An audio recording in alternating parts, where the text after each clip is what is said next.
when we awaken transcendental knowledge and we understand the nature of the soul, which is the first teaching of Bhagavad Gita, then we understand actually we cannot die. Death is the illusion. Death is part of the material illusion that the soul, covered by ignorance, experiences.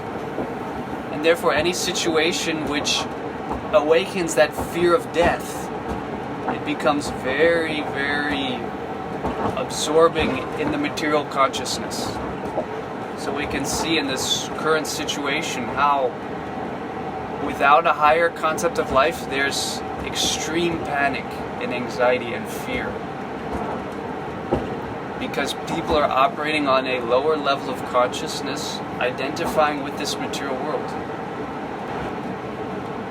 The idea is to relieve our consciousness from the burden of that illusion of material existence and to draw our consciousness back to its original nature, which is pure and which is conscious of its relationship with the Supreme Being.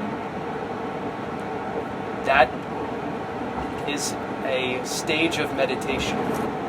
And Prabhupada does comment that a Krishna-conscious person is always situated in transcendental loving service of the Lord. Such a person automatically becomes the controller of the senses. So Krishna-conscious is considered the direct path.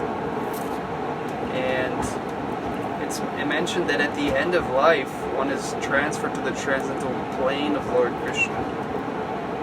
Consequently, he makes no attempt to increase his longevity. So what is this whole pandemonium? The panic is people want to increase their longevity. They don't want to die.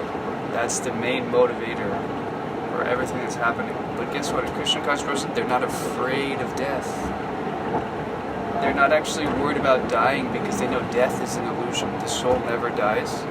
The soul's only duty is to be engaged in Krishna's service. As they say, come hell or high water. It means in any circumstance, they're not worried about preserving their longevity. They're worried about how they can please and serve Krishna. That is what's guiding their activities. They understand, they've taken shelter of God, that God is actually protecting me, good or bad. If something horrendous happens, it's not going to happen outside of God's sanction. If something wonderful happens, it's not going to happen outside of God's giving it. So a pure devotee, advanced devotees, their concern is simply, how can I serve Krishna? In any situation of life. And in that way, their mind is peaceful. In that way, they can properly execute their yoga practice. The nature of illusion is so overwhelming, it's so deeply rooted into the false ego, that it obscures our ability to remember God. Fear, anxiety, all these things. We can really see where we are at spiritually in such circumstances.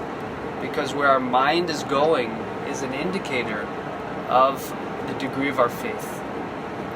How much faith we have.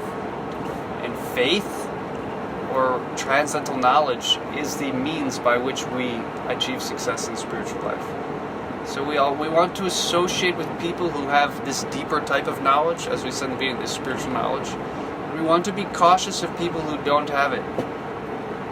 So when you turn on the news, guess what? These people don't have spiritual knowledge. So what kind of impression are you going to get in your consciousness? It's a very strong, in-your-face, atheistic conception of life. Have they ever brought up God once in all of this discussion? Has the word God come up even once? Then why should we be so invested? For those of us who have Bhagavad Gita, we have knowledge of the Gita, so we need to, again, this material knowledge is not rejected, but it is utilized according to our spiritual vision. It is an asset that we use for Krishna consciousness. But we don't absorb the type of energy that puts out from people who have no spiritual knowledge. It means people who are ignorant of the higher role and purpose of life and who they are. If someone doesn't, just like if you meet a crazy person, and he's a guy, he's 40 years old, he says, "Hi, I'm a 12-year-old girl." You don't take him so seriously right away. You think, okay, man, yeah. You separate yourself pretty quickly. So people who don't know who they are, then we don't mix so intimately, because their illusions about life are very easily going to bewilder us. So we have to seek out people who know this higher vision of life. And that is what Prabhupada is endeavoring to establish with this Sangha, this association of devotees. People who are being trained spiritually in an authorized way from realized souls. How to understand what is the real purpose of life and how to get there. And how to more or less maneuver our way through all of the bewildering, bizarre, unpredictable events of this material world and achieve our success in life, which is Krishna consciousness, love of Godhead.